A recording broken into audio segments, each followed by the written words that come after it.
दोस्तों नमस्ते। राजनीति में आजकल आदर्शों को या अपने पिता को चुराने का आरोप बार बार हो रहा है। जैसे उद्धव ठाकरे आरोप लगाते हैं कि भारतीय जनता पार्टी के लोग उनके पिता को चुरा कर ले गए हैं।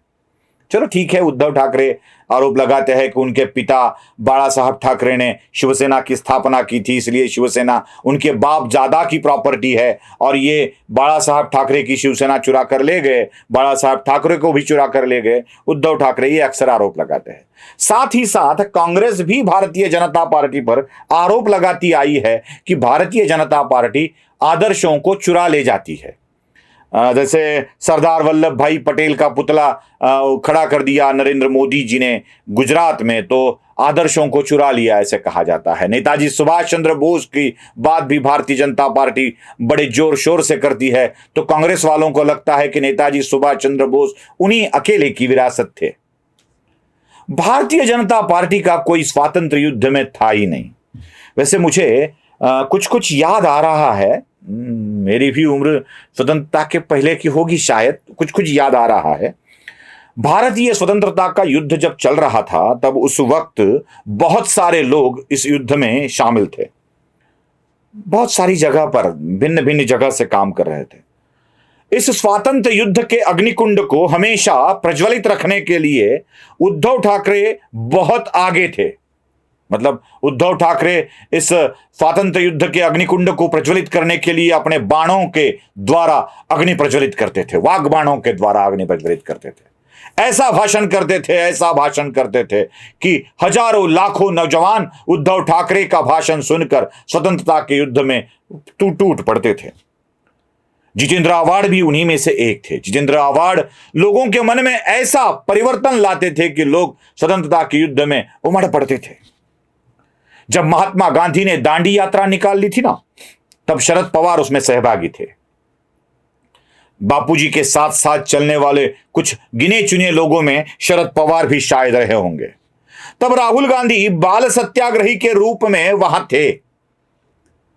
उम्र बड़ी नहीं थी, बस थोड़ी सी थी, और वो बाल सत्याग्रही के रूप में बापू के हर सत्याग्रह में वो शामिल हुआ करते थे।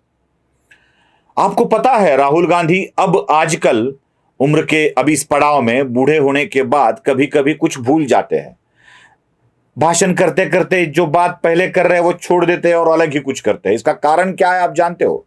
इसका कारण यह है कि जब ब्रिटिशों ने सत्याग्रह आंदोलन पर लाठी चलाना शुरू कर दिया था तो एक लाठी राहुल गांधी के सर पर बैठी थी और तब से उन्हें स्मृतिभ्रंश का आजार हो गया है। स्मृतिभ्रंश से बीमार है वो, कभी कभी भूल जाते हैं, क्योंकि राहुल गांधी भी स्वतंत्रता के आंदोलन में सहभागी थे। आदित्य ठाकरे भी उस वक्त थे, अपने पिता से कंधे से कंधा मिलाकर काम करते थे। आदित्य ठाकरे स्वतंत्रता के आंदोलन में बच्चे थे तब वो सत्याग्रहियों के संदेश पहुंचाने का काम करते थे। इसको यहां पहुंचाना है, उसको वहां पहुंचाना है, ये चिट्ठी लेके आओ, साबरमती से निकलो बारामती तक आओ, बारामती से निकलो साबरमती तक जाओ, क्योंकि बारामती और साबरमती के बीच में बहुत सारा कनेक्शन होना जरूरी था। इस स्वतंत्रता के युद्ध को आगे बढ़ाना था, तो बारामती और साबरमती के बीच में जो भी संदेश वहन का काम करना था वो शायद आदित्य ठाकरे ही करते थे। उस वक्त के स्वतंत्रता युद्ध में महिला संगठन भी बड़े जोरों शोरों से चल रहा था और उसका नेतृत्व सोनिया गांधी करती थी। सोनिया गांधी ऐसी एक व्यक्ति थी जो इस आंदोलन को महिलाओं में प्रज्वलित कर रही थी।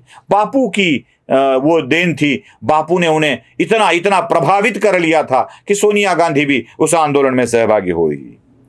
महाराष्ट्र की सुषमा अंधारे, वो सांसद प्रियंका चतुर्वेदी, रूपाली चाकणकर, ये सब सत्याग्रहियों का खाने का इंतजाम करते थे, क्योंकि इनकी वाणी से जो भी कुछ अंगार निकलते थे वही अंगारों के साथ, वही विचारों के साथ वो खाना पकाती थी और ये खाना उन लोगों तक, सत्याग्रहियों तक पहुंचाती थी कि कोई सत्याग्रही भूखा ना रहे, क्योंकि इन सब का ही योगदान था ना स्वतंत्रता युद्ध में।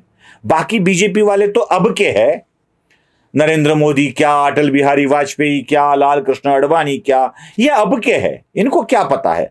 भारतीय जनता पार्टी ही अब की है, उनको कुछ नहीं पता है स्वतंत्रता युद्ध के बारे में। बस सारी विरासत, सारे काम ये करने वाले थे। भाइयों, नेताजी सुभाष चंद्र बोस भी कांग्रेसी थे और वो कांग्रेस अलग है जो आज की कांग्रेस है। एनसीपी का जन्म तो 20-22 साल पहले का है। शिवसेना का जन्म भी स्वतंत्रता के 20-22 साल बाद का है।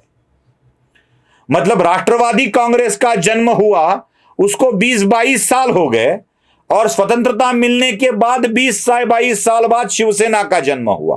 क्या खाक लड़ते थे ये स्वतंत्रता युद्ध में? विरासत जिसकी थी उसकी विरासत वहीं तक थी। उसके बाद कांग्रेस पार्टी बदल गई, 2-3 बार बदल गई। बापू ने तो इसे विसर्जित करने के लिए कहा था। किसकी विरासत, काहे की विरासत? चोरी तो आप कर रहे हो। क्या सुभाष चंद्र बोस कांग्रेस से रूठ कर नहीं गए थे? क्या स्वातंत्र्यवीर सावरकर कांग्रेस से रूठे नहीं थे? क्या उनका योगदान नहीं था? क्या बाल गंगाधर तिलक का योगदान नहीं था? क्या सरदार पटेल का योगदान नहीं था? क्या प्रधानमंत्री बनने की उनके अधिकार नहीं थे? बस चोरी तो आपने भी की है। स्वतंत्रता युद्ध में सहभागी होने वाले लोगों के नामों का इस्तेमाल करना, उनके मार्ग पर चलना हर एक का अधिकार है और कर्तव्य भी है। सिर्फ अधिकार की बात नहीं कर रहा हूं, और कर्तव्य भी है। अगर कोई राजनीतिक पक्ष इनकी बातों को लेकर आगे चलता है तो इनको लिमिटेड क्यों कर रहे हो? बात चोरी की करते हो आप, बात चोरी की करते हो। जरा मुझे बताइए, शिवसेना का नाम शिवसेना रखते वक्त, ये शिव नाम रखते वक्त, क्या बाला साहेब ठाकरे ने छत्रपति शिवाजी महाराज से परमिशन ली थी या भगवान शिव शंकर के किसी बेटे गणेश से परमिशन ली थी?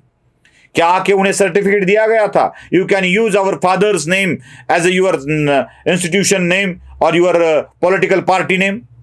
ऐसा थोड़ी हुआ था, ऐसा कुछ नहीं हुआ था। आपने वो नाम ले लिया। क्यों ले लिया? छत्रपति शिवाजी महाराज सबके थे, सबके थे, इसलिए आपने ले लिया। वैसे ही स्वतंत्रता युद्ध संग्राम में काम करने वाला हर कोई योद्धा इस देश का सबका है। उस पर मालिकाना हक जमाने की कोशिश ना करे। जरा मुझे बता दीजिए, क्या जिजाऊ ब्रिगेड का नाम रखते वक्त किसी जिजाऊ के मैके की तरफ से किसी से सर्टिफिकेट ले लिया था आपने? अवर नो ऑब्जेक्शन, जिजाऊ ब्रिगेड नाम रख दिया आपने। जिजाऊ के नाम का इस्तेमाल करने का अधिकार केवल उन्हीं संगठन की या विशिष्ट जाति के लोगों को थोड़ी ही है। जिजाऊ हमारी भी मां है, मां से बढ़कर है, जिसने इस देश को तारने वाला पुत्र जन्म दिया। उस मां को हर एक को अभिवादन करने का, कोटि कोटि अभिवादन करने का हक है, वो हमें भी है।